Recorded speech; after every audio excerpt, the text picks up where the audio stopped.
Tim, Rouse, Snezana, Zlatar. Always a pleasure to talk to you both. Thanks for joining us this morning. Thanks for having us, Jeff. Good morning. Yep, and I know this is a very important topic, financial literacy. Spark has really taken the lead, as far as I can tell, in the retirement industry, Tim.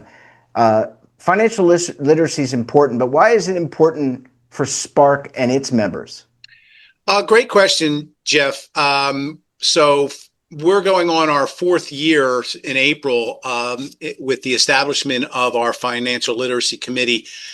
And most of our members, a lot of our members have had programs in financial literacy for many years. And what we did was we brought those members together to see if we couldn't get sort of a force multiplier or economies of scale out of all the work that they're doing. And why is it important? Well, it's important for a couple reasons. One is if the American workforce is already prepared with a basis in financial literacy when they come into the workforce, then we're in a better position to help them save. And also, it's easier to build on a good foundation of financial literacy than it is to correct bad habits that were established prior to them coming into the workforce. Does that? Yeah, that makes a lot of sense. I mean, Snezana, I learned a lot of bad habits in general.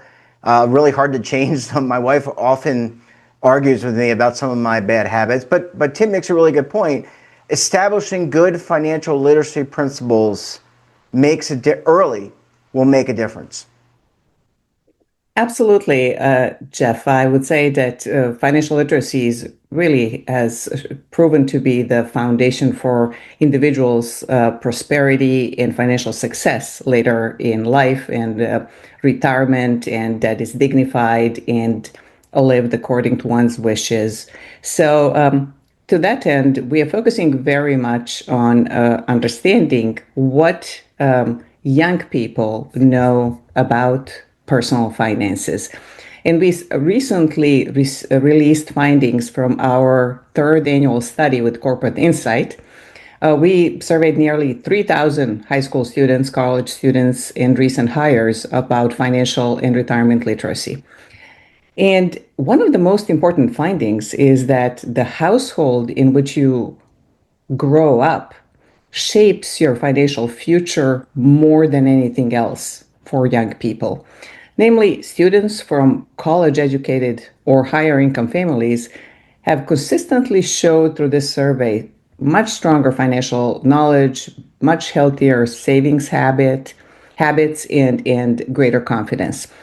At the same time, young people from lower income households or families that don't have college degrees reported higher financial stress, lower savings rate, less access to formal financial education.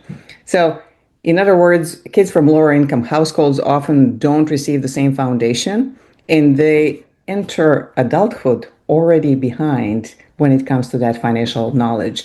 So it's important to say that this gap is not about the ability of these young people. It's about access, or lack thereof, to credible sources of financial information that can really help them increase not only the knowledge, but also their confidence in making sound financial decisions. Yeah, I mean, anecdotally, it's logical. It makes a lot of sense.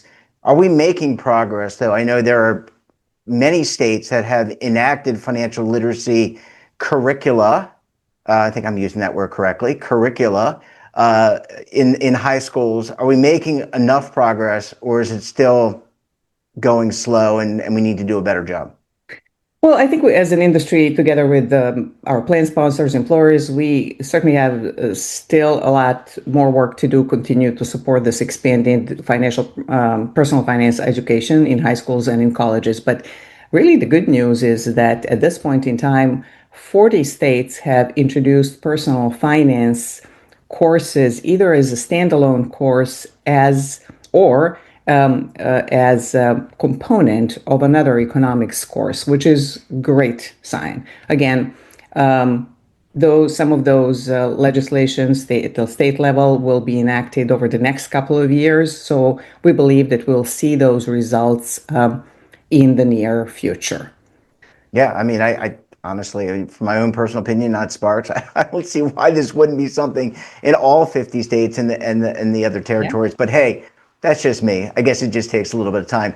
Tim, financial literacy, obviously an important part of the curriculum today in school, people learning. You see it in the results. This has caught the attention of the U.S. Treasury Department. Want to talk a little bit about an upcoming event that you and Snezana and Spark will be hosting? Well, thanks, Jeff. Yes. So last year, the work that Snezana and her committee did and the results that were published in a press release caught the eye of Secretary Scott Bessent, and his team had reached out to say that it's actually a high priority on the secretary's list. He actually has it on his website.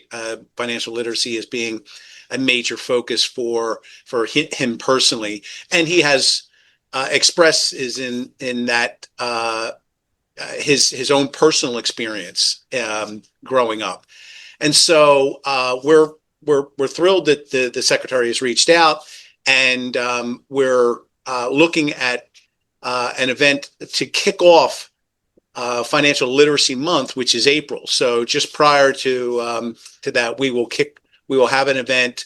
The secretary has indicated that he will participate in the kickoff event.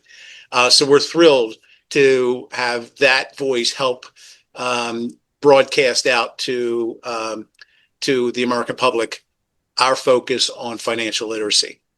Yeah, Snezana, I mean, it always helps to have, I mean, Tim is a heavy hitter, and a lot of the Spark members are heavy hitters, but the Treasury Secretary, that's a heavy hitter. So it helps to have this, in all seriousness, this megaphone blasting it out. I'm so glad that he is so passionate about financial literacy. Yeah, we're thrilled. Snezana, Yeah. did you want to comment on that? I'm sorry.